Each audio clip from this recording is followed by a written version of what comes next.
Irmãos, queridos amigos, que a graça e a paz de Cristo Jesus esteja com todos vocês.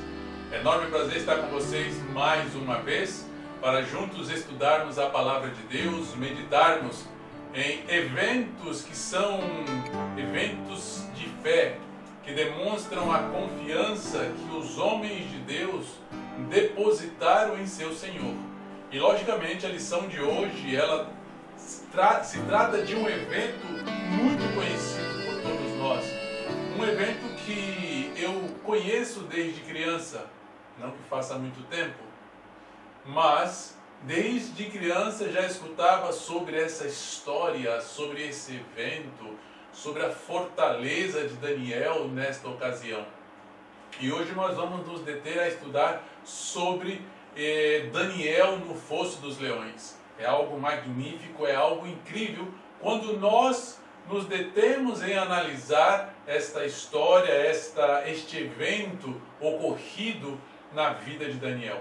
Logicamente que ao falar de Daniel nós encontramos que ele teve diversas experiências com Deus. E em todas as experiências que ele teve com Deus, ele sempre saiu vencedor. Mas isso era possível unicamente pela fé dele. No livro de Hebreus nós encontramos algo muito interessante, onde o autor de Hebreus menciona este evento da cova dos leões e diz que foi um ato de fé que exerceu Daniel naquela ocasião. Muito bem, mas antes de darmos continuidade ao nosso estudo, deixe-me dar alguns recados a vocês. Continue compartilhando os nossos vídeos, ok? Compartilhe com todos os seus contatos no Facebook, no WhatsApp, em qualquer mídia social que você utilize, compartilhe, por favor.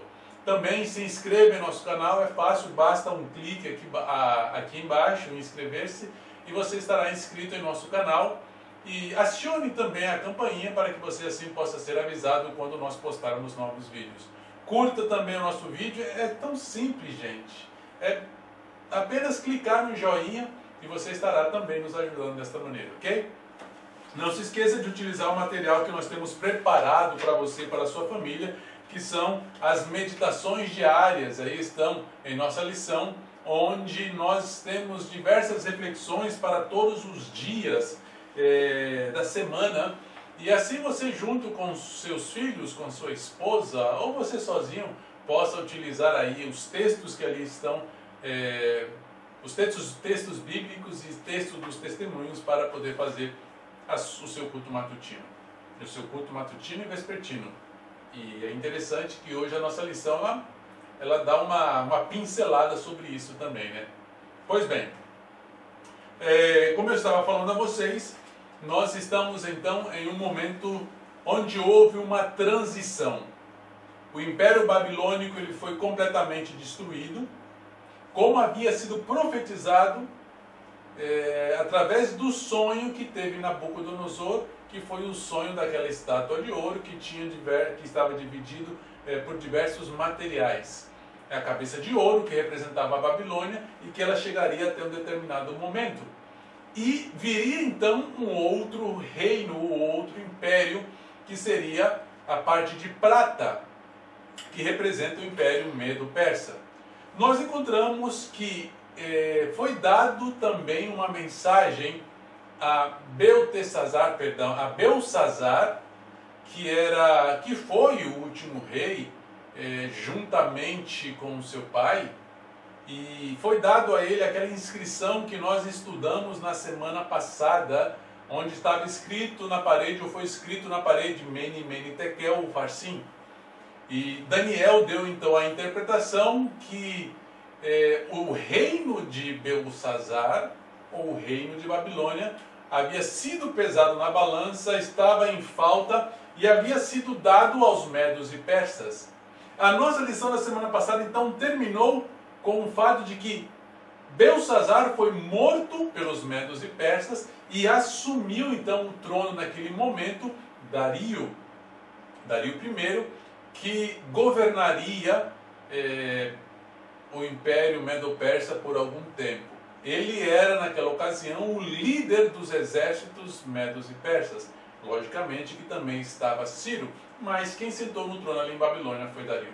Então nós vemos aí que, nesta transição, muitas pessoas, logicamente, morreram, como nós vemos, o próprio Belsazar, e foi então o fim da Idade de Ouro, ou do Império de Ouro, representado pelo ouro, que era a Babilônia, e teve início então o segundo império aí, que foi os Medos e Persas.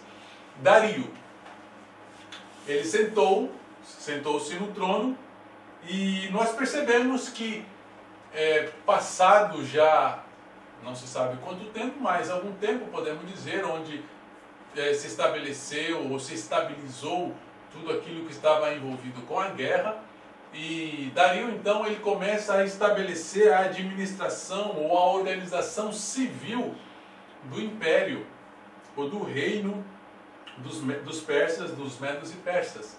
E na nossa primeira pergunta nós percebemos que ele então faz algumas divisões para que todo o império pudesse ser atendido pelos príncipes, ou como diz o texto bíblico, né?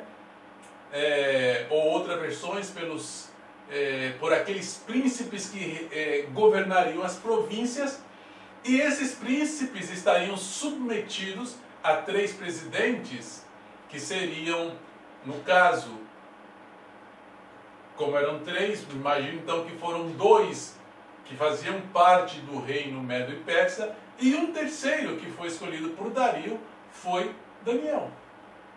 Veja que interessante. Ele fora colocado como um dos principais, como um dos presidentes.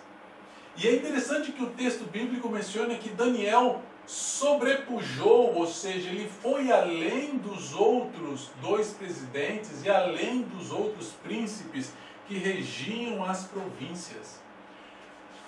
O Império Medo-Persa, o Dario, ele tomou certas precauções com esse tipo de organização administrativa do Império. No livro de Esdras nós encontramos que haviam determinadas precauções para que não houvesse perdas, para que não houvesse prejuízo.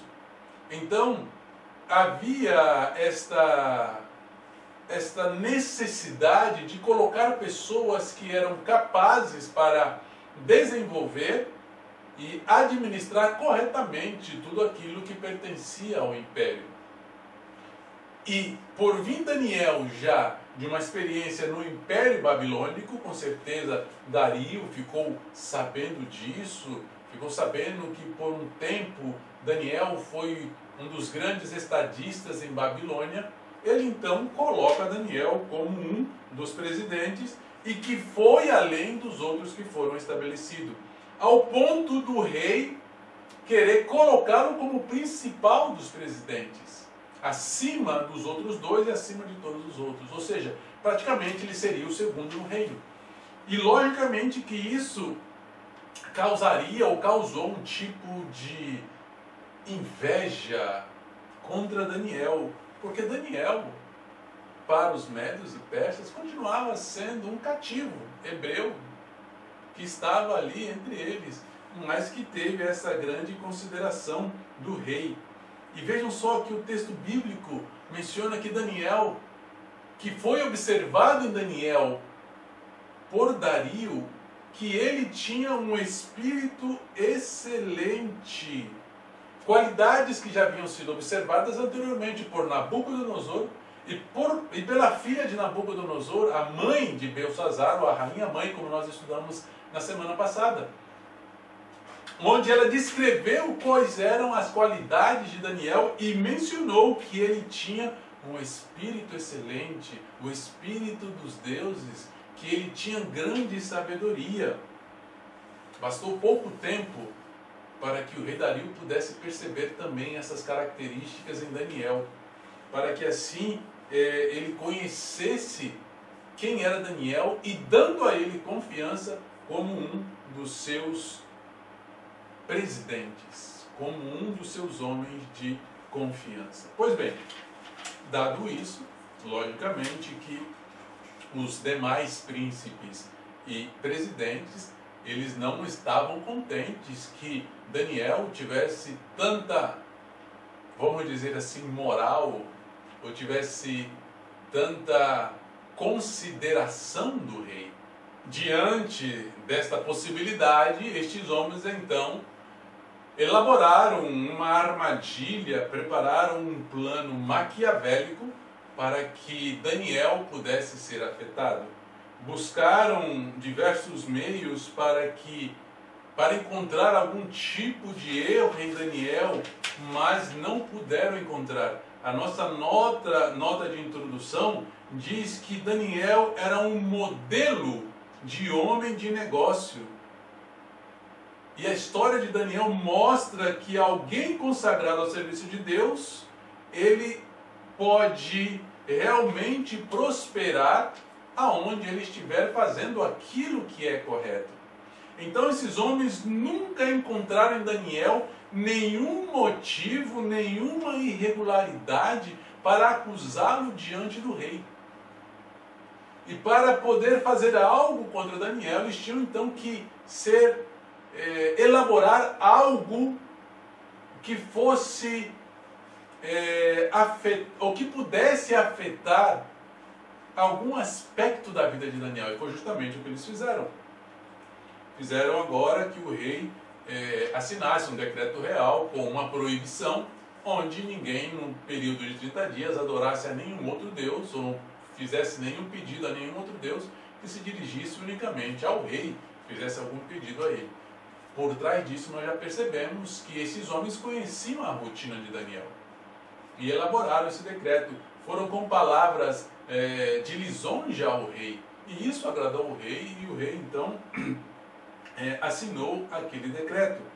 E o castigo, logicamente, e era o que eles desejavam, a morte de Daniel, que alguém fosse lançado, ou que Daniel fosse lançado na cova dos leões. É de destacar que, por que havia leões em Babilônia? Era a prática dos reis caçar e colecionar animais selvagens. Havia leões, panteras, touros selvagens, elefantes, e isso era de praxe desses monarcas, sempre ter esse tipo de fera, um zoológico particular. Quando não, eles recebiam também de algum vassalo um presente que era uma besta selvagem. Então estavam ali aqueles leões, e qualquer que desobedecesse aquela ordem seria lançado nesta cova. E olha que interessante, de acordo à lei dos medos e persas, um decreto não podia ser revogado, ele deveria ser cumprido. E não podia ser voltar atrás. É uma característica que veio ajudar posteriormente também o próprio povo de Deus. Quando foi dado decretos para que eles, o povo de Deus ali em Babilônia, regressasse para Jerusalém. Nós vemos o decreto de Dario, o decreto de Ciro e o próprio decreto de Artaxerxes, que não eram revogados, mas eram confirmados pelos decretos que vinham. Ou seja, Dario deu o primeiro decreto, o decreto de Ciro confirmou o decreto de Dario e ampliou-se um pouco, e o decreto de Artaxerxes confirmou os outros dois decretos e ampliou também um pouco mais. Então era uma característica do Império Medo-Persa. E nós devemos destacar aqui que homens estarão sempre agindo de forma desleal com aqueles que buscam agir em conformidade com a vontade de Deus. Sempre tratarão de elaborar algum tipo de armadilha para que o povo de Deus ou os filhos de Deus possam cair e assim eles possam ter algo que acusar ou de apontar o dedo. Por isso há que se tomar muito cuidado com relação a isso. Mas diante do decreto, nós percebemos que ainda assim Daniel se manteria fiel. Não era um decreto que impediria que Daniel adorasse o seu Deus. Então, o que fez Daniel, logicamente, o que fizeram os inimigos de Daniel? Eles foram atrás de Daniel, conheciam a rotina de Daniel. E onde encontraram Daniel? Encontraram Daniel orando em sua casa, em seu quarto, em uma janela que dava para Jerusalém. Não era por causa do decreto que ele pararia de orar. Com o decreto, na verdade, era motivo ainda, ou era mais um motivo para que Daniel continuasse orando. Daniel, ele não deixaria de orar, porque ele entendia que a fonte de toda a sabedoria, que a fonte de toda a prosperidade, que a fonte de todo o êxito de vida era Deus, era o seu Senhor. E ele entendia que devia sempre orar e buscar ao seu Deus. Daniel entendia que o favor do céu lhe era mais pertinente, mais importante, que obedecer ao decreto de um rei, ou de quem quer que seja. Por isso, com decreto, ou sem decreto, Daniel ele continuaria agindo desta maneira. Veja que interessante, em uma situação adversa, ele não desistiu de elevar a sua oração. Quantas vezes nós nos encontramos em situações adversas e não permanecemos no hábito que temos, com medo de alguma consequência que possa vir sobre nós? Então, nós devemos pensar e agir assim como Daniel, e entender que a nossa fonte de prosperidade espiritual, a nossa fonte de sabedoria, de êxito de vida, ela é Deus. E nós devemos sempre buscá-lo em oração. E Daniel se colocava de joelhos para orar. É interessante que isso cabe em outro estudo, mas apenas para mencionar. A Bíblia menciona algumas formas onde homens adoravam a Deus, de pé, deitado, prostrado, mas a forma que mais se repete na Bíblia era de joelhos. E assim era que Daniel fazia. E ele fazia isso 3 vezes ao dia. 1, 2, 3 vezes ao dia. Pergunta para você: quantas vezes você tem orado ao dia, no dia? Às vezes nós fazemos aquela oração rápida. Obrigado, Senhor, pela noite, pelo dia, e me acompanhe, tchau. Às vezes nem oramos, às vezes saímos apenas com um olho aberto e outro fechado, abrindo a porta, abrindo um portão e assim vamos. Nós não dedicamos um tempo de qualidade para a oração. É necessário. E Daniel entendia isso, ele entendia que devia dedicar esses períodos para a oração 3 vezes ao dia. Justamente a primeira e a última nos horários que tinham relação com o sacrifício da tarde e com o sacrifício da manhã.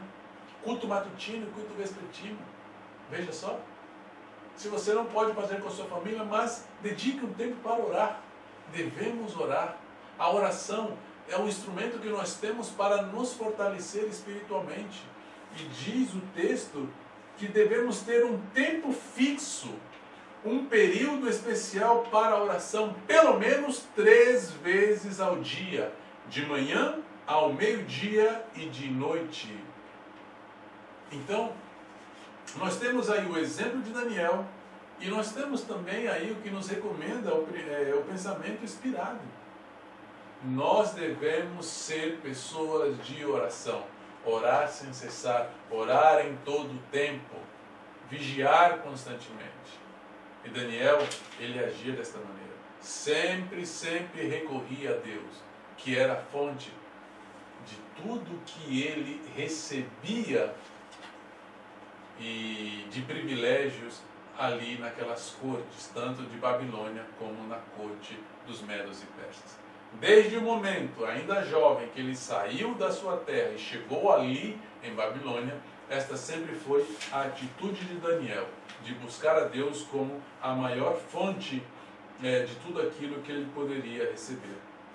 E para garantir a morte de Daniel, logicamente que esses homens foram, vigiaram Daniel, perceberam que ele estava orando e levaram agora a fofoca, vamos dizer assim, ao rei. Contaram ao rei que Daniel estava orando e eles disseram: ó rei, sabe aquele Daniel, um filho dos cativos?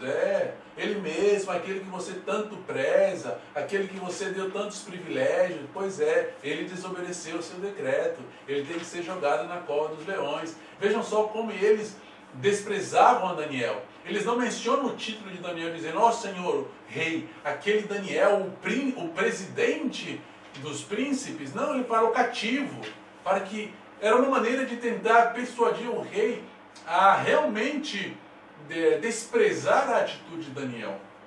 Então aqueles homens realmente estavam ansiosos de que Daniel fosse jogado na cova dos leões. Logicamente que Dario ele percebeu tarde demais os ardis daqueles homens. Ele percebeu que naquele momento que eles chegaram com essa notícia, ele percebeu que tinha caído em uma cilada. Ele próprio, Dario, tinha caído nessa cilada. E percebeu que aqueles homens desejavam a morte do seu amigo e do seu funcionário público, do seu melhor funcionário público, que era Daniel. E ele tentou de todas as maneiras fazer com que o profeta Daniel fosse libertado daquela sentença, mas apesar de todos os esforços, não havia meio jurídico algum, assim por dizer, para libertá-lo. Já não havia nenhum tipo de embargo para ser apresentado, ou embargos dos embargos, como para ser apresentado. Já não havia nenhum tipo de recurso jurídico, porque a lei tinha que ser cumprida. A lei desobedeceu, era para ser jogado no fosso. Se ele, o rei, voltasse atrás em sua palavra, ele estava indo contra um princípio dos medos e persas. E apesar de todos os esforços, ele não conseguiu salvar a Daniel. E aqueles homens voltaram a insistir. Vejam só que interessante. Aqueles que querem fazer o mal aos filhos de Deus, eles insistem. Eles sempre vão insistir em que a maldade seja praticada contra os filhos de Deus, em exterminar os filhos de Deus. Eles não desistem facilmente. Aqui esses homens voltaram a falar ao rei. Então o rei ordenou que Daniel fosse lançado na cova dos leões, com uma ressalva, onde demonstra a fé do rei, onde ele disse: ó Daniel, o teu Deus, a quem tu serves continuamente, ele te livrará. Demonstrou aqui o rei um vestígio de fé, um vestígio de esperança na possibilidade de libertação de Daniel. E realmente Daniel foi recompensado por sua esperança e fé, assim como também o rei foi recompensado, porque demonstrou esse vestígio de fé. O rei ainda passou velando, não conseguiu dormir toda a noite, não comeu, não se alegrava, e logo pela manhã ele então se dirigiu aonde fora jogado Daniel na cova dos leões.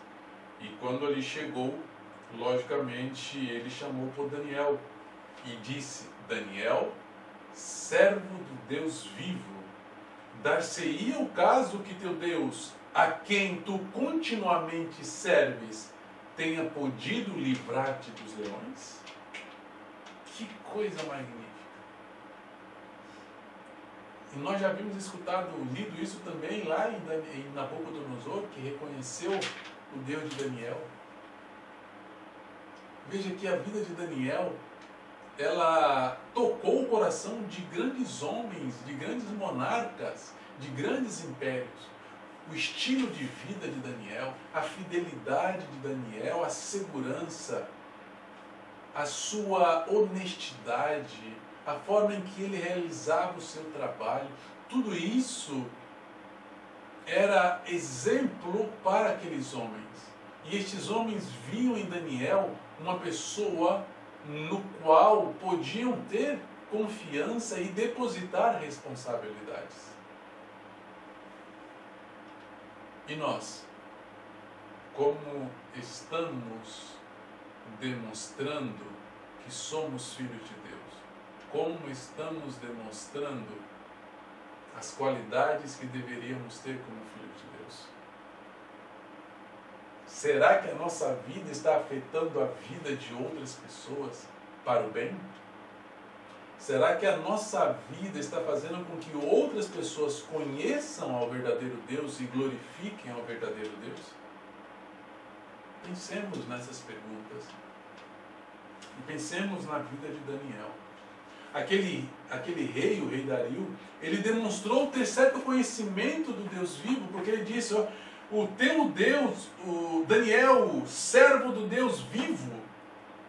Então vejam só que De alguma maneira, Daniel já havia conversado com Dario sobre quem era o seu Deus. Já havia contado a ele sobre o seu Deus, ademais da sua vida.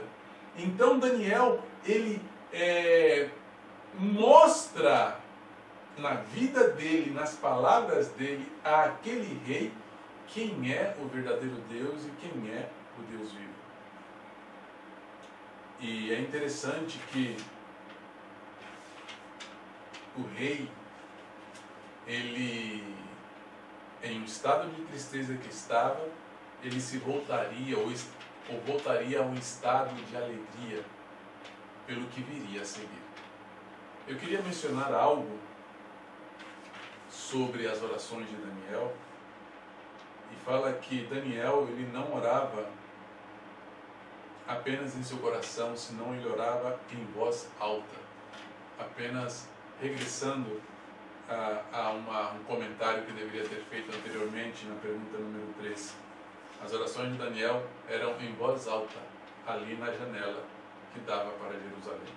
A Jerusalém que ele nunca mais voltou, mas para onde ele dirigia as suas orações, pois ele entendia que ali era onde estava o templo e onde a presença de Deus se manifestava. Bem, voltando à pergunta número 6, mostra então a reação de Dario, e onde ele se alegra muitíssimo quando escuta a voz de Daniel. O rei muito se alegrou em si mesmo. Quando ele escutou a voz de seu amigo, quando ele escutou a voz de seu funcionário público. O meu Deus enviou o seu anjo e fechou a boca dos leões. Sabe, isso é magnífico. Eu estava lendo o livro de Haskell, e lendo sobre este capítulo, Haskell ele faz alguns comentários que são pertinentes. Por que a boca dos leões fechou? Foi fechada.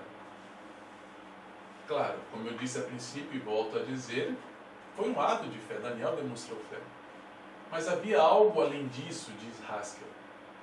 O além disso era a harmonia de Daniel com a corte celestial. Era a harmonia de Daniel com Deus. Vejam só, Daniel, ele, quando foi lançado na cova dos leões, ele vivenciou algo que nós iremos vivenciar apenas lá no futuro, onde estaremos lado a lado com o leão. E Daniel vivenciou ali, naquele momento, porque, ademais da fé, ele estava em harmonia com a vontade de Deus. É necessário que estejamos em harmonia com a vontade de Deus, é necessário que estejamos em harmonia com os céus. Quando estamos em harmonia com a vontade de Deus, em harmonia com os céus, com os princípios celestes, muitas coisas irão acontecer em nossa vida. Nós seremos altamente honrados por nosso Deus. E foi justamente o que aconteceu com Daniel. Eu recomendo a vocês que possam ler esse livro de Haskell. É o livro do profeta Daniel. É um livro muito bom e vai acrescentar muito ao conhecimento que você já tem deste livro. E ele vai, capítulo por capítulo, mencionando acontecimentos e dando ensinamentos que são cruciais para o nosso viver espiritual. Diante daquela situação, o rei já não tinha mais por que manter Daniel na cova dos leões. O decreto tinha sido cumprido. O decreto dizia que a pessoa que desobedecesse deveria ser lançada na cova dos leões. Não dizia que deveria ser morto, ou ser morto de outra maneira, senão lançado na cova dos leões. Ainda que isto era uma sentença de morte. Não esperavam que Daniel saísse vivo. Mas o rei então disse: tirem Daniel da cova dos leões. O decreto foi cumprido. E lancem agora aqueles que prepararam essa armadilha. E foram lançados ali aqueles homens que acusaram Daniel. Foram lançados também os seus filhos, as suas filhas e as suas mulheres. E antes mesmo de chegar ao chão, veja que interessante, antes mesmo de chegar ao chão, os leões se apoderaram deles e esmigalharam todos os seus ossos. A diferença de não estar em harmonia com a vontade de Deus. O leão, ele devora. O leão, ele esmiuça, ele esmigalha. E Satanás anda como um leão rugente buscando a quem tragar. E por fim, o rei Dario promulga um decreto, e é um decreto que está escrito ali no capítulo 6, onde ele diz da seguinte maneira: que os homens deveriam tremer e temer perante o Deus de Daniel, porque ele é o Deus vivo e que permanece para sempre.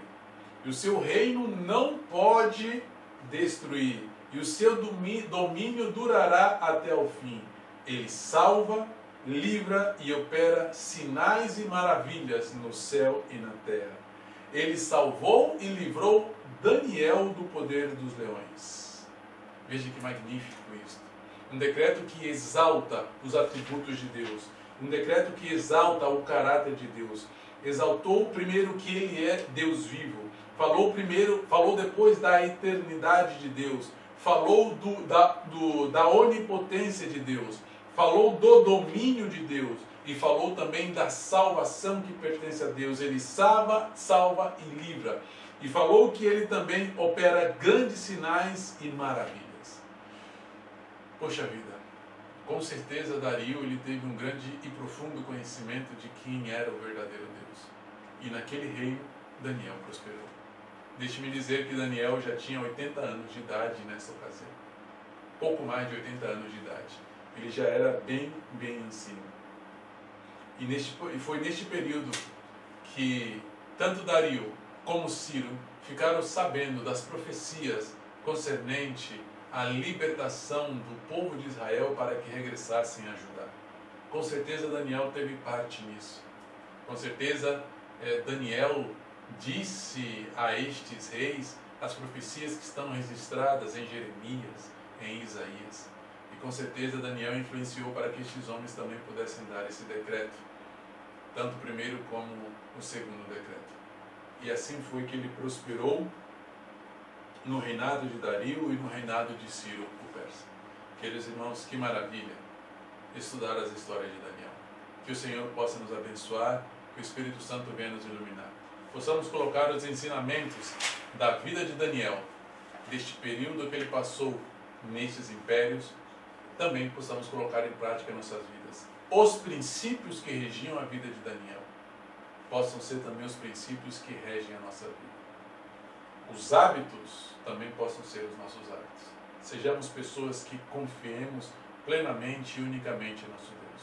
Que Deus te abençoe. É o meu desejo e oração em Cristo Jesus. Amém.